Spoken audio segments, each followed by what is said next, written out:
Chronic Illness and Mental Health, Part 1. The Unpredictability of Chronic Illness. Living with a chronic illness can be overwhelming, both physically and emotionally. You may deal with varying degrees of disability, from brain fog that affects your ability to concentrate and remember, to intense pain that affects your joints and ability to move freely in your body.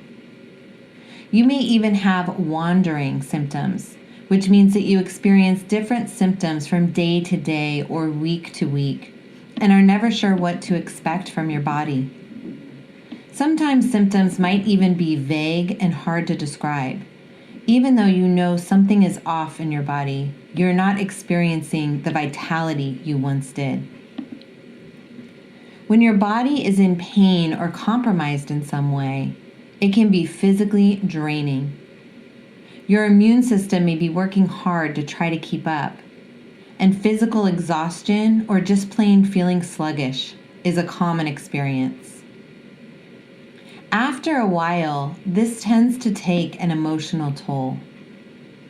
I don't know about you, but after a few days of having a bad cold or the flu, I feel emotionally vulnerable and start to wonder if I'm feeling depressed.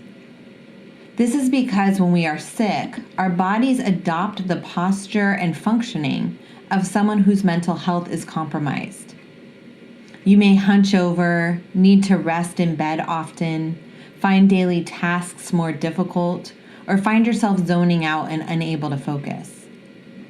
When these types of sickness symptoms happen, our brain, which picks up a lot of information from our body, thinks we are depressed, anxious, or in some way emotionally unhappy.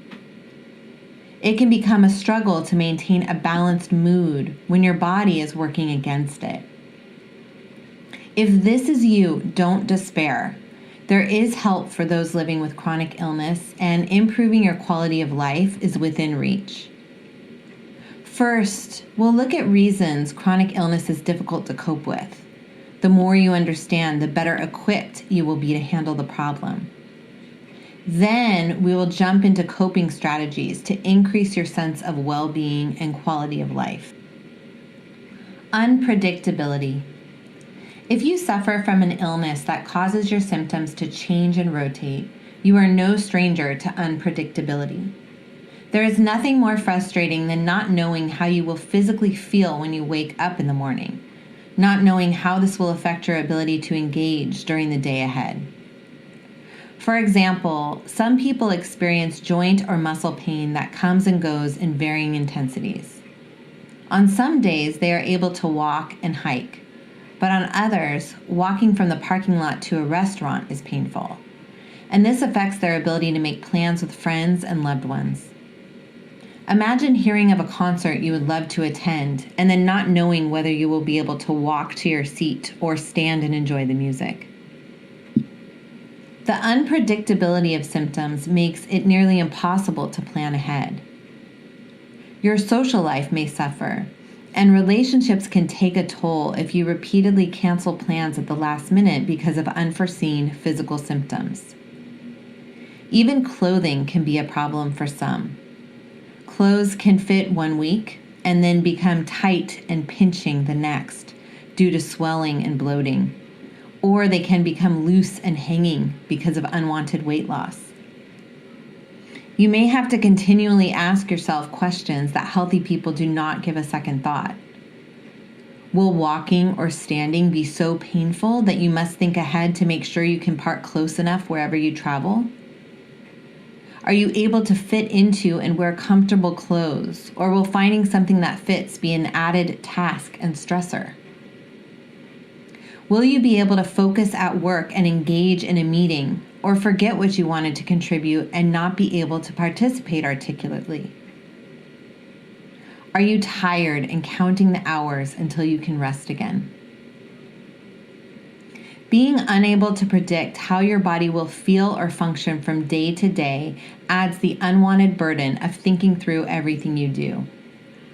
When you feel well, you take for granted all the tasks and situations that are automated. It's like moving to a strange home and having to learn where everything is. Instead of getting up and starting your day, you must think about where the toothbrush and toothpaste are, where you put your morning coffee mug, where to sit and settle in for breakfast instead of already having a favorite seat, etc. Every decision requires thought, and although each decision is not taxing on its own, when you put them all together, it is exhausting. This is similar to what unpredictability of symptoms from a chronic illness can feel like, day after day. How to cope. Self-compassion. When loved ones you care about are in pain, your natural desire is to soften. You talk in soothing tones, try to be helpful, maybe put a gentle hand on their shoulder or offer a hug.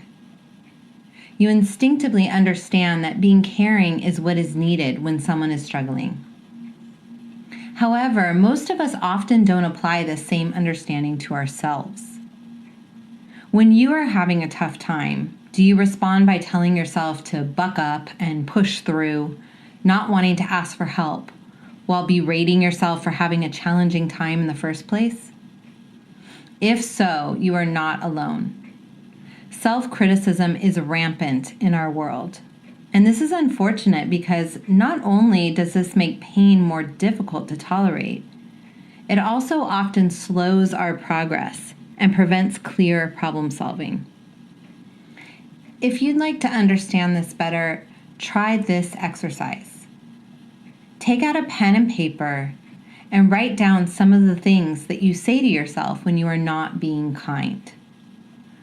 My favorites are, "You are so stupid. Geez, you can't do anything. What a failure.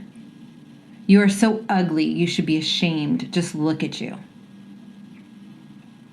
Without censoring, write down those phrases you use to tell yourself you are unworthy and undeserving of love and respect.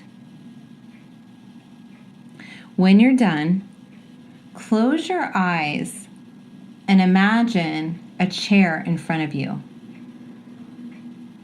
Imagine someone you love dearly just came and sat down in this chair.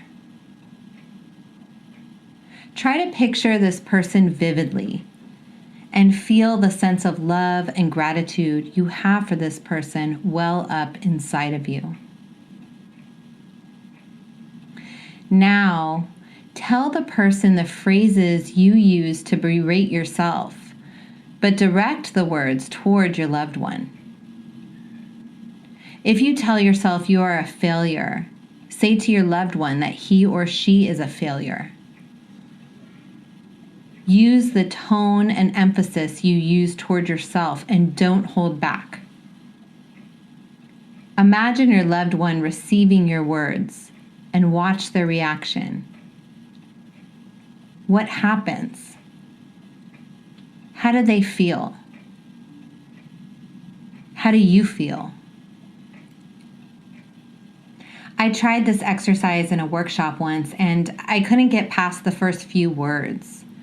In my imagination, my loved one started crying, hunched over and horrified by the hurtful words I hurled toward him.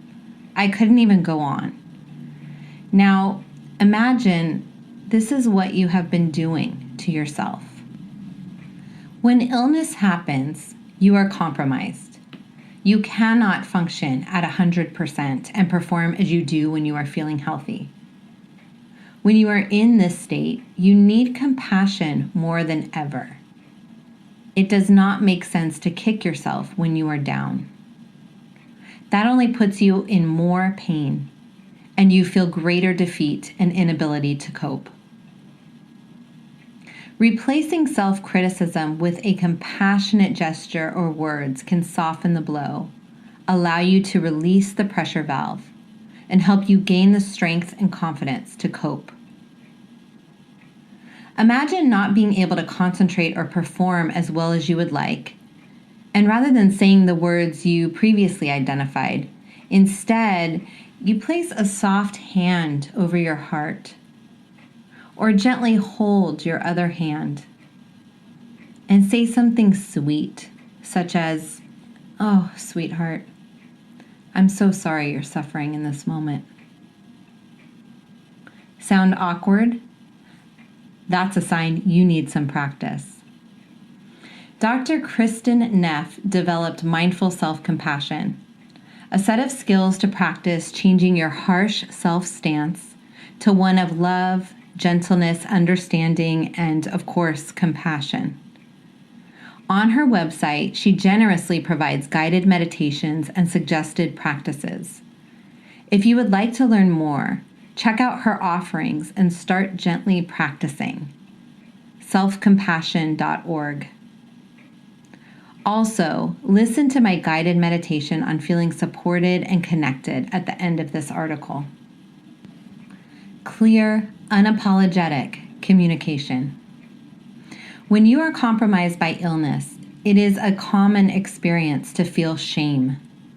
Embarrassment that you are not functioning as you previously did or as you or others expect can get in the way of asking for help or being clear about your abilities and limits.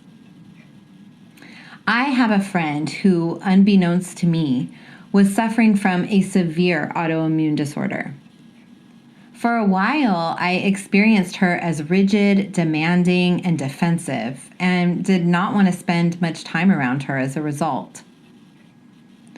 When she finally and tearfully told me she was sick and suffering and was acting differently because she was embarrassed and did not want to ask for help, all of my irritation and intolerance melted, and I was filled with compassion for her. Instead of wanting to check out of the relationship, her communication made me want to know more, be more understanding, and offer any help I could. When my friend clearly and directly communicated with me what was going on with her health, how it was affecting her, and what she needed, I was no longer in the dark. I was now provided with context if she canceled plans last minute or needed to rest instead of going on a hike. Being candid about what you want and need without apologizing for yourself and simply stating how things are can be empowering. If you can put aside the judgments of how you think you should feel or what you should be doing, and instead respond to the facts of the situation and what you need and want, everybody is happier, including you. If you are embarrassed or feel shame because you are sick and you respond by hiding the action urge for shame and embarrassment, you are reinforcing the message that you should be ashamed of yourself. When you are sick and you feel embarrassed, but then you ask for help anyway, set limits, or let people know what you are struggling with, you give yourself the message that you deserve to be cared for, acknowledged, and that this sickness is not your fault. When you are coping with chronic illness, communication can prove difficult, especially if symptoms wax and wane in an unpredictable fashion. Because of this, you may not know how to describe how you feel, what to ask for, or what limits to set. In this case, just stating that you are unsure what is going on with you or what to ask for can be clarifying to your loved ones and validating to yourself. The clearer you can be about your current experience without judgment, the better able you will be to set appropriate limits and gain support, connection, and understanding.